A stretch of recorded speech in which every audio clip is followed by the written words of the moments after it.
Hi, Brian. Are Van Noy and Wilkins ruled out for Sunday, I should say, and will Matt Breida play Sunday?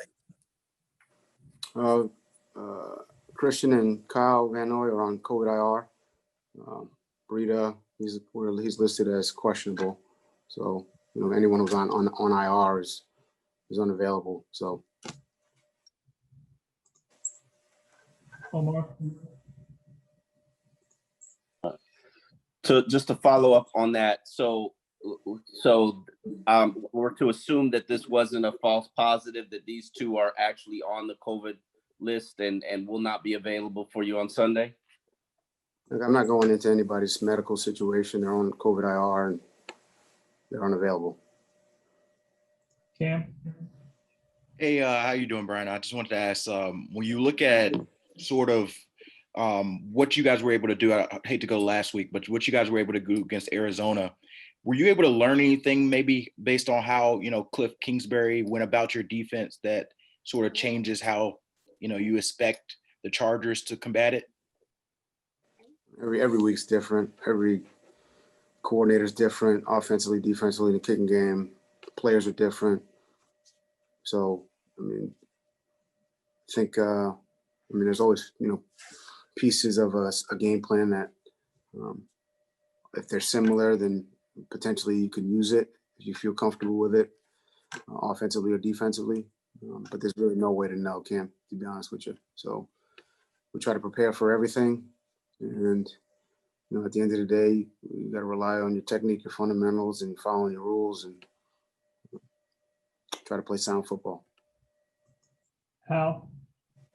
Hi, Brian. How many coaches, if any, do you anticipate not having available on Sunday? We'll make that available to you guys later in the day. So league rule now.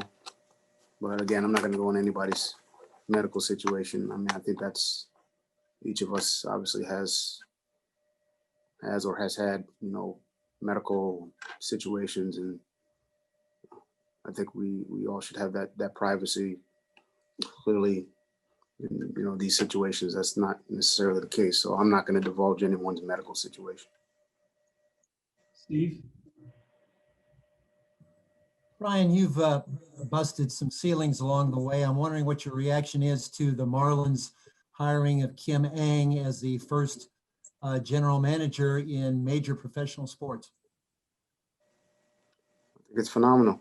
I think there are, quality candidates who are women, who are men, who are Black, who are Asian, who are, I don't think it really matters as long as they're qualified. So if they obviously she's, I don't know her. I don't know much about her, but I know the Marlins, they do their due diligence and, they've done a great job of hiring and they're just, coming off a really good season. So, I imagine she's very more than capable. For anyone who thinks a woman can't manage or coach or lead, I think is silly.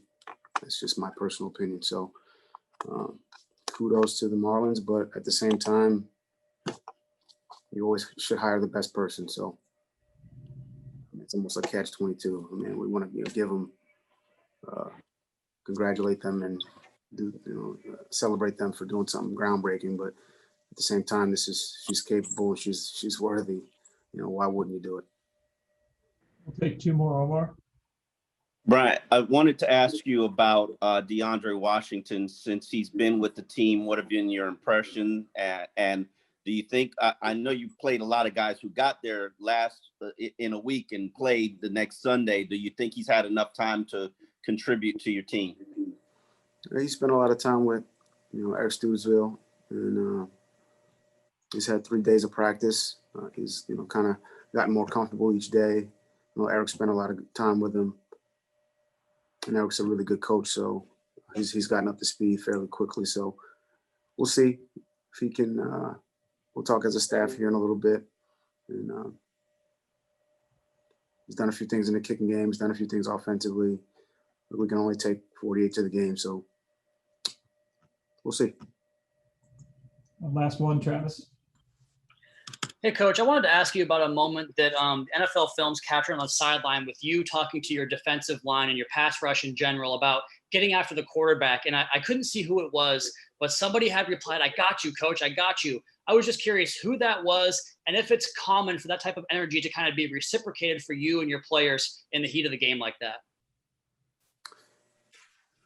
I think it's an emotional game. So especially in the late in the game, in those critical moments. And, as a coach, you try to encourage the guys, and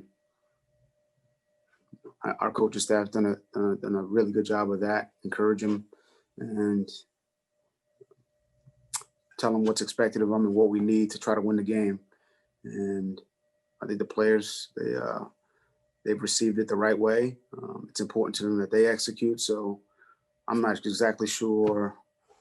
I want to say I tried to wave the cameras off when I pulled the team together, because that's it's not about the cameras. It's about that group of guys.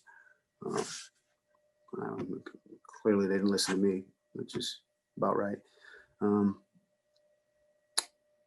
But yeah, it's about those that group of guys and trying to execute and yeah, to have it reciprocated, that's